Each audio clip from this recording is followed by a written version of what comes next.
কিছুক্ষণ আগে, ঘন্টা দুই আড়াইক আগে, বাংলাদেশে ঢাকায় একটি অত্যন্ত দুঃখজনক এবং জঘন্য একটি ঘটনা ঘটেছে। ইনকালাব মঞ্চের নেতা জনাব ওসমান হাদি, তাকে গুলি করা হয়েছে,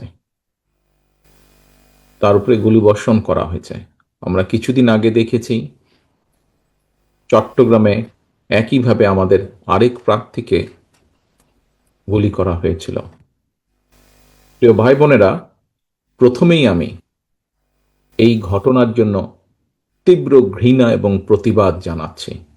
আমাদের উচিত হবে সারা বাংলাদেশে গণতন্ত্রের পক্ষে যত মানুষ আছে প্রত্যেকটি মানুষের উচিত হবে এই ঘটনার তীব্র প্রতিবাদ এবং ঘৃণা জানানোর।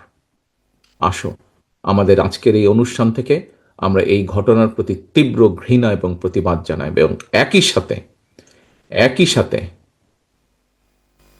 বিএনপি এবং ছাত্র দলের দায়িত্বশীল একজন কর্মী হিসাবে আমাদের দায়িত্ব হবে প্রশাসনকে, যারা এই ঘটনার সুষ্ঠু তদন্ত করবে, তাদেরকে আমাদের অবস্থান থেকে